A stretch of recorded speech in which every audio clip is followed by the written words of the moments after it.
Sometimes I realize that I speak with deep sorrow and righteous anger. Our children, our black children.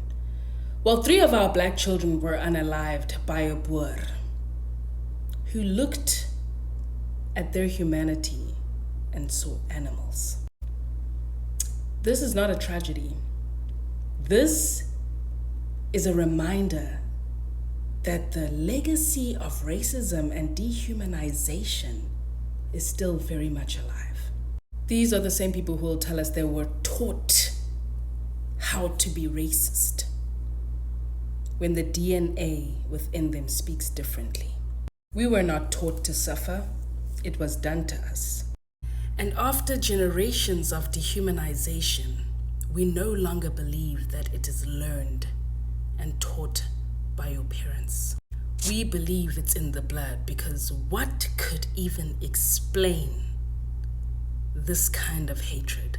This is not just murder. It's the unholy child of apartheid still breathing through the lungs of white supremacy. Once again, Black death met with white denial. The reality, the experience that we live with every single day reminds us that this kind of situation is not taught, it is inherited. It runs deep. I cry to my beloved country, the land that is soaked with the blood of our ancestors. A land that allows its colonizers to inherit land and privilege while we inherit grief, trauma, and graves. But one thing's for sure, it will not swallow the voices of its descendants. Silence is not neutrality.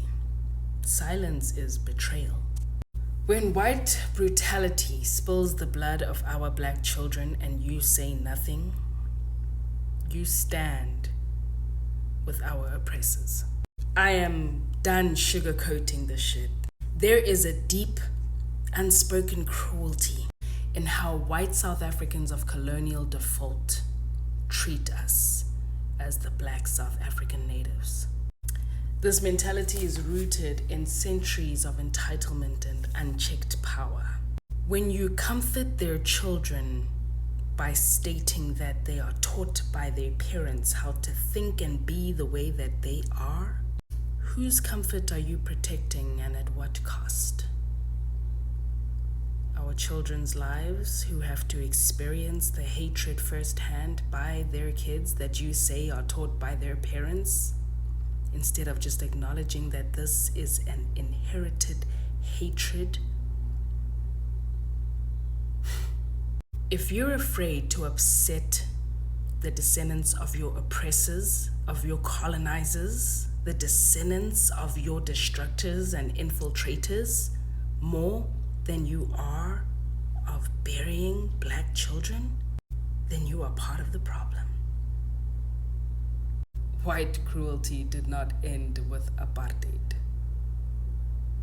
It just learned how to hide itself better.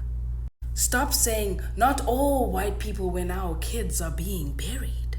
Because every time you rush to defend white innocence instead of a black life, you show us exactly where you stand. We do not need to carry their guilt. We need their accountability. If your instinct is to protect whiteness before the lives of our children, then your silence is complicity and your excuses are violence. No more coddling fragile egos while black families are burying their babies. We want truth, we want justice, we want change. Unapologetic, unfiltered, and loud as fuck. A moment of silence for our children. Behind the wheel, he mows them down in full daylight. And the community says it was deliberate, no attempt to stop. I thought they were animals, was his chilling excuse. We cry, hate crime, not accident. Many families are left broken and South Africa is left boiling. Where is the justice for black children? How long must we tolerate apartheid mindsets on our streets? Say their names. Zintle, Amahle, and Mbali. I'm sorry you didn't make it back home. from school.